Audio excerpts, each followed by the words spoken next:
A pleasant morning to each and everyone. Welcome to our online learning. I'm your teacher at Political Science, Miss Crystal Jane Dicarion. Welcome to our 6th week of online learning for the third quarter. And now, we are going to tackle about the critique the Philippine President exercise of power. The exercise of power, especially on implementing laws, lies to the President where it was delegated to the various departments he has authority. In such cases, it determines the policy of an administration in the said matter, where each law is implemented as well as the policies the government wants to pursue therein gives an insight where it determines the performance of the presidency in general.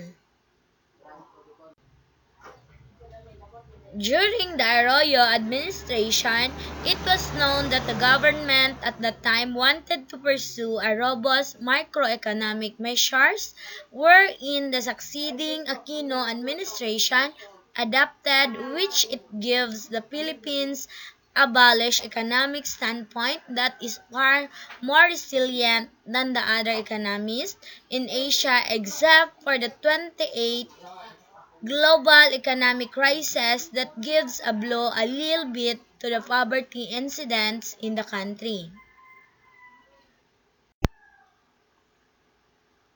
Now, to the Aquino administration, several of the programs from Arroyo are inherited by administration despite some political vendetta that lead to Arroyo's imprisonment, which was spread later on. This was ringing from the microeconomic policy, better peso value in currency, exchanges, and several military procurements like the MRV SSB program, Tarlac class LPDs. The President contributed much to the military, especially to the so-called revised AFP modernization program where FA 50PH were procured, additional C-130s were procured, Del Pilar class frigates were procured, and so on. We are now under the administration of President Duterte, which is keep on solving the drug problem, as well as the graft and corruption problem and federalism, which was aimed to distribute wealth across nations. The effects of his exercise in power at present sends shock waves across the country, where his very loyal supporters will proudly say that change has come. Although this it was known that both 888 and 911 are now used as hotlines to report corruption, incompetence, and emergency measures the way the President ran Davao City when he was still the mayor. And now, we will tackle about the legislative department. According to the 1987 Constitution, legislative power shall be vested in the Congress of the Philippines, which shall consist of a Senate and a House of Representatives. The rules and responsibilities of the Philippine Senate and the House of Representatives. The citizens of each state elect two senators to serve 6-year terms. The Senate as a whole has many duties and responsibilities. Some of these include writing and passing laws, approving many presidential appointments, and ratifying treaties with other countries. The impact of Congress performance on Philippine development. By concept, each and every laws made by the Congress that are approved by the legislative sets an impact to the society in general, wherein it sets to dictate the way things run as well as operate, in which it will adhere the welfare of the people prescribed by the Constitution. It ranges from business laws to tax revisions as well as new sets of guidelines on various aspects of life to the General Appropriations Act.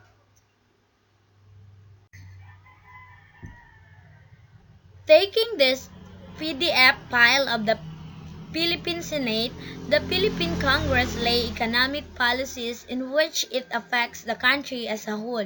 Considerably, this 2010 report shows the strengths and the weaknesses of the economy, in which it paved the way of appropriate action that makes the Philippine economy output improve since 2010 onwards.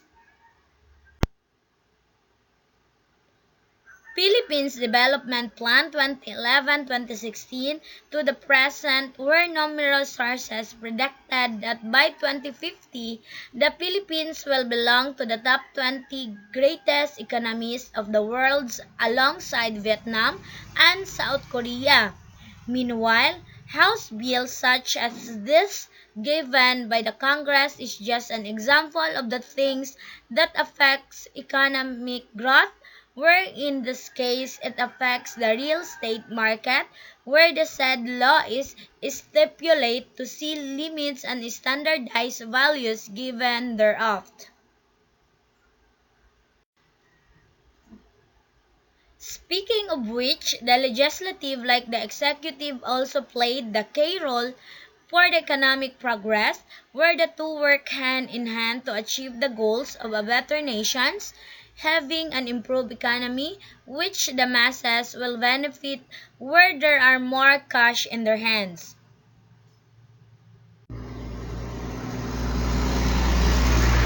Power and duties of the Judiciary Department, Rule 135 of the Rules of the Court. Section 1. Court always open. Justice to be promptly and impartially administered. Court of Justice shall always be open except on legal holidays for the filing of any pleadings, motions, or other papers for the trial of cases, hearing of motions, and for the issuance of orders or rendition of judgments. Justice shall be impartially administered without unnecessary delay. Section 2. Publicity of proceedings and record. The setting of every court of justice shall be public, but any court may, in its discretion, include or exclude the public when the evidence to be adduced is of such nature as to require their exclusions, in the interest of morality and or decency.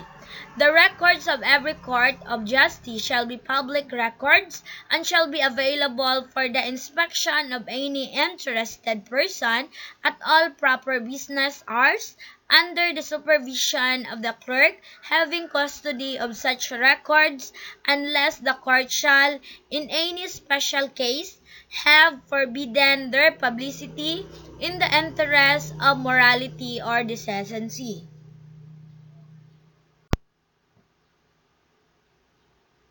Section 3. Process of superior courts enforced throughout the Philippines. Process issued from a superior court in which a case is pending to bring in a defendant, or for the arrest of any accused person, or to execute any order or judgment of the court, may be enforced in any part of the Philippines. Section 4. Process of inferior courts. The process of inferior courts shall be enforceable within the province where the municipality or cities lies. It shall not be served outside the boundaries of the province in which they are comprised, except with approval of the judge of the regional trial court of said province, and only in the following cases. First, when an order for the delivery of personal property lying outside the province is to be complied with. Second, when an attachment of real or personal property lying outside the province is to be made.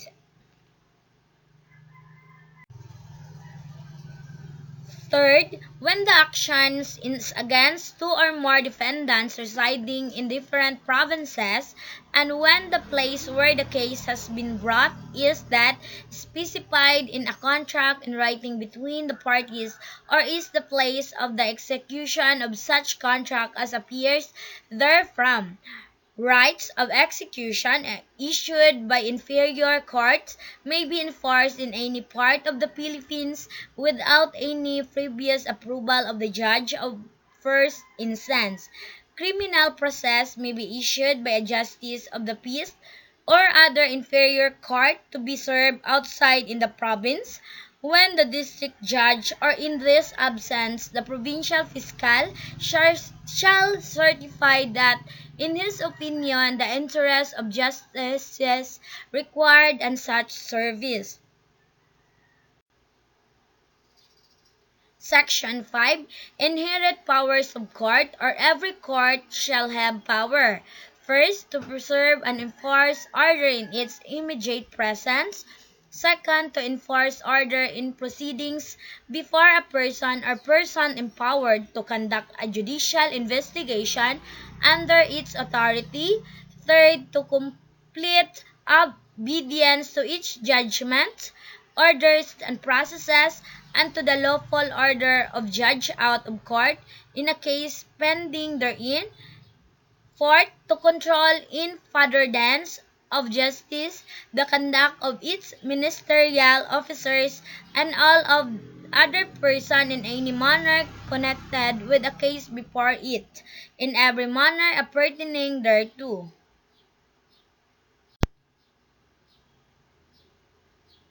Next one, to compel the attendance of person to testify in the case pending therein, to administer or cause to be administered oaths in a case pending therein and in all other cases where it may be necessary in the exercise of its powers, to amend and control its process and orders so as to make them conformable to law and justice, and to authorize copy of a lost or destroyed pleading or other paper to be filled and used instead of the original, and to restore and supply deficiencies in its record and proceedings.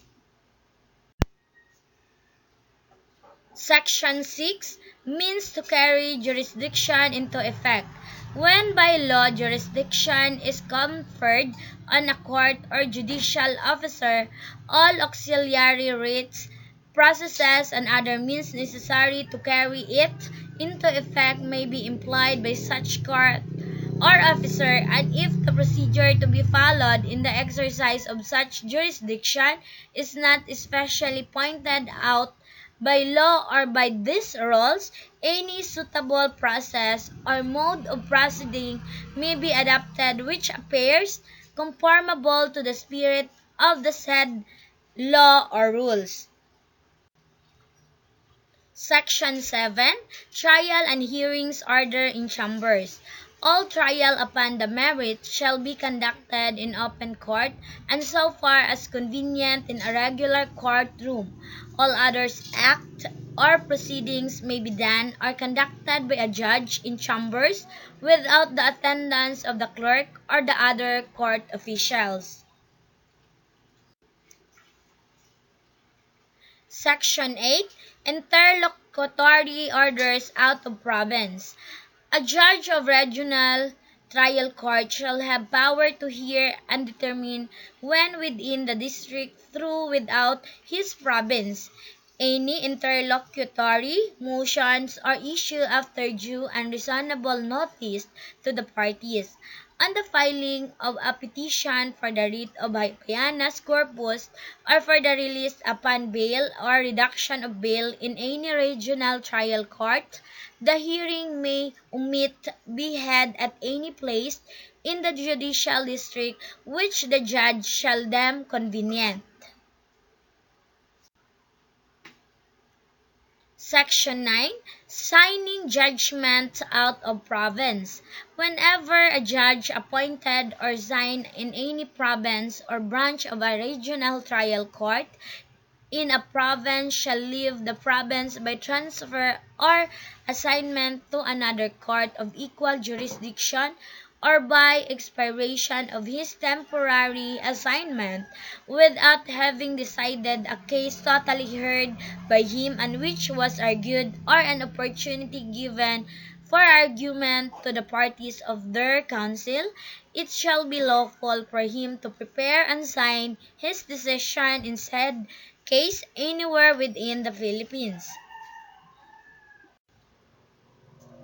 He shall send the same registered mail to the clerk of the court where the case was heard or argued to be filed therein as of the date when the same was received by the clerk, in the same manner as if he had been present in court to direct the filing of the judgment.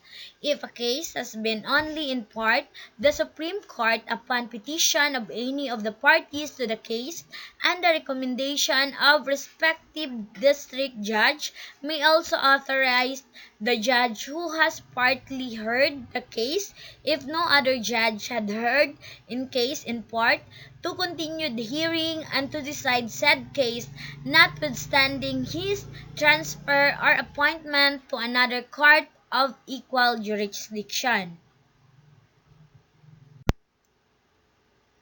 Fairness in the Judiciary Department. By nature, the judiciary is a fair and just system where its decisions are based on the grounds as stipulated by the law that instill neutrality and fairness rather than to the judgment of the legislative or the executive, where by law the President install his set of chief and associate justices in the Supreme Court. In the article titled Perspectives on the Judicial Independence in the Philippines, Political or Politico-Ethical Nomos gives an insight on both the fairness and unfairness of the justice system in the country. Accordingly, the judiciary basic guide for doing its decision is the Constitution, wherein this discussion promotes neutrality and fairness. In such cases, the credibility of the judiciary was once hampered by the author of the Chief Justice Renato Corona last 2012 due to the so-called anomalies in the justice system under his tenure. That in which puts the very judicial exercise at risk were things simply just politicized up back then. On the bright side, though, the priority disbursement assistance fund or simply pork barrel was instigated by Corona's successor, Chief Justice Maria Lourdes Sereno, wherein several senators at the time were imprisoned for having such fund used in other purposes not allowed by the government, in which is so corruption. Source 1 and 2. Meanwhile, there is some sort of a code of judicial conduct, where a law practitionaries or practitioner shall observe at all times, in which it is to observe professionalism and to retain credibility on the judiciary under the perspective of neutrality and fairness. In summary, neutrality and fairness are not always observed where several factioners are somewhat unaware or aware that a bias is already made that hamper the result of a given case, or a rule that sometimes run contrary to the sentiments of the people. In such case, though the Code of Judicial Conduct assures the limitation of those in the judiciary that observing it assures full credibility of the system. Evaluate the performance of the Philippine judiciary as a dispenser of justice and a protector of constitutional safeguards to freedom. In this question, it will be based once again to the same PDF file as is in number 3. In this case, several ups and downs are already discussed in the previous question, wherein it will be further emphasized here to suit up the things we discussed here. In this case, if we are to be based the judiciary from 1 to 10 on the basis on its job as a dispenser or justice and a protector or constitutional safeguard to freedom, their performance will feel somewhere between 6 or 7. It is because that in terms of justice, some of them are still seeking for justice, where it comes with a saying, justice delayed is justice denied. Take the 29 Maguindanao massacre as a perfect example for this matter, where until now the case is still ongoing, with the uncertainty as when it will be end. The good side, meanwhile, is that Associate Justice Carpio is kept on campaign on the Philippine sovereignty to its territory on the West Philippine Sea, where it emphasizes the Constitution that it safeguards the freedom of the Filipinos to exploit the West Philippine Sea and its resources, especially for the fishermen who have their lives relying on it. Overall, there is much to be done to the system itself, that the ideals for just, neutral, and fair justice is for everyone, that those who commit crime are worthy to pay their prices, that they shall pay for damages, spend time in prison, or if approved subject to death penalty. Definition of terms for executive government. It composed of the President and the Vice President, who was elected by direct popular vote and served a term of 6 years. Note: the Constitution grants the President authority to appoint his cabinet.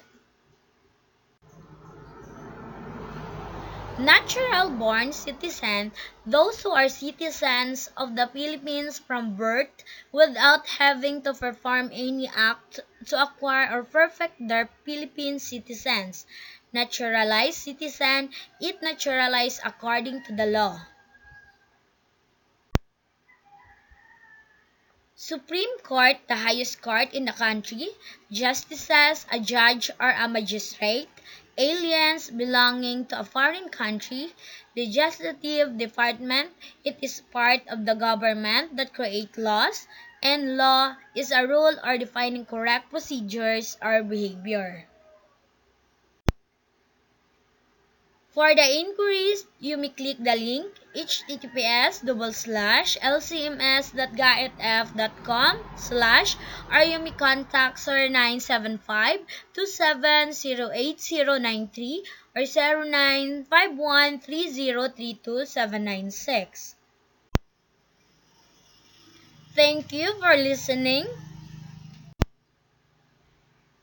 This is Miss Quisel Jane Di Carrion, your teacher in political science. Once again, a pleasant morning to everyone.